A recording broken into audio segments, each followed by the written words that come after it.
What career is entirely useless? After 8 of the most grueling years of my life, I found out that my dream career was completely useless. I spent years learning different supplements, treatments, techniques, etc., just to find out that people in the dentistry field don't care if their patients get better. In fact, when I tried to do my job correctly, I was fired because I refused to trick my patients. I was recommended to treat simple solutions as if they needed thousands of dollars in repairs instead of just giving them some floss. I was even recommended to tell a child to use a high-tech mouthwash kit just because they had some food in between their teeth. If the patient isn't brushing properly, they'll tell you to buy an electric toothbrush that's not only overpriced but also gives them a commission. I've seen countless patients break into a cold sweat, just thinking of whether their insurance would cover the complicated treatment methods. I made a promise to myself that I wouldn't cause that feeling for my own patients despite my clinic's policies for typical treatments. Whenever my patients have an issue that their insurance can't cover, I recommend easy DIY solutions, especially like the one I'm going to reveal. A lot of problems like cavities, bad breath, and most gum diseases stem from one thing: an imbalanced pH level. This stems from the acids in your mouth and from the food you eat, resulting in odors forming from the pH level in your saliva dropping to a 5.5. The ideal pH level you want in your mouth is a 6.7. If your breath stinks, that's probably why. Snacking during the day is one of the top contributors to why a patient's pH level drops. If you're unsure whether your breath has an odor or not, lick your wrists, on the side where the skin is sensitive. Let it dry for a moment, and if the smell is bad, it's very likely that your pH level is imbalanced. A couple years ago, a patient with a severely imbalanced pH level came to me, and luckily I had the solution for them. The patient,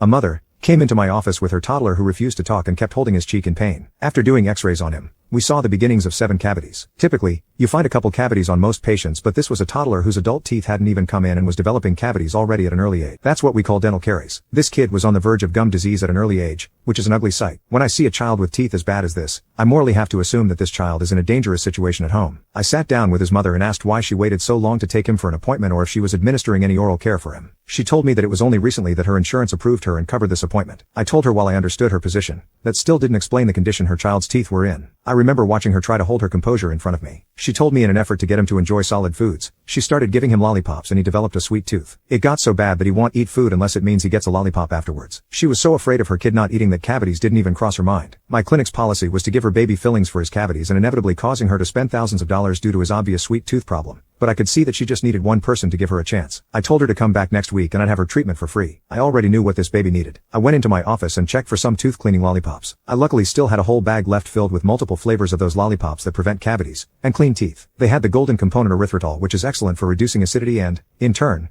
rebalances the oral pH level, stripping away the bacteria that infests your saliva. The best part is that this cleaning process only takes 10 minutes, and they taste amazing. I picked the bag, and when the next appointment rolled around, I gave it to the mother. I advised her to give these to her son after every meal instead of whatever candy she was using before. After a couple more checkups, her son's teeth were healing well and there weren't any more visible signs of tooth decay thanks to the tooth cleaning lollipops. We worked something out for him to get fluoride varnish in the future when his adult teeth grow in place. I also wrote her down a referral for a nutrition specialist and told her that I'd be in contact with her insurance very soon to make sure that her son could develop the eating habits he needed. I remember her not saying a word, just hugging me tightly and rocking for what felt like an eternity. After that incident, I ordered more of the tooth cleaning candy from their site and made personalized goodie bags for my patients. You'd be surprised how many patients come in with the same problem, and the tooth cleaning candy has been a success in treating each patient. My supervisor, however, started noticing a huge difference in the amount of appointments and referrals I've had for their fancy treatments. He came to me one day and demanded to know why I wasn't taking more patients, because I was below the quota of appointments. I told him the truth. I had more patients than ever. I was just helping them stay healthy than forcing them to spend all their money on their teeth. He gave me a huge lecture about how they need to fund their clinic and that these treatments are beneficial for our pockets, but I just told them that I made an oath to help people, not an oath to get rich. His face turned beet red and he fired me on the spot. Now I get severance pay and patients who tell me that they eat the lollipops months after our appointments because they know it keeps their mouths in good condition. 2. This day I've actually kept in contact with the mother, and I've seen her son grow up. Soon he's going to be starting middle school. He's been able to develop those better eating habits like we hoped, but he still loves to have one of those lollipops. So maybe some habits don't need to change.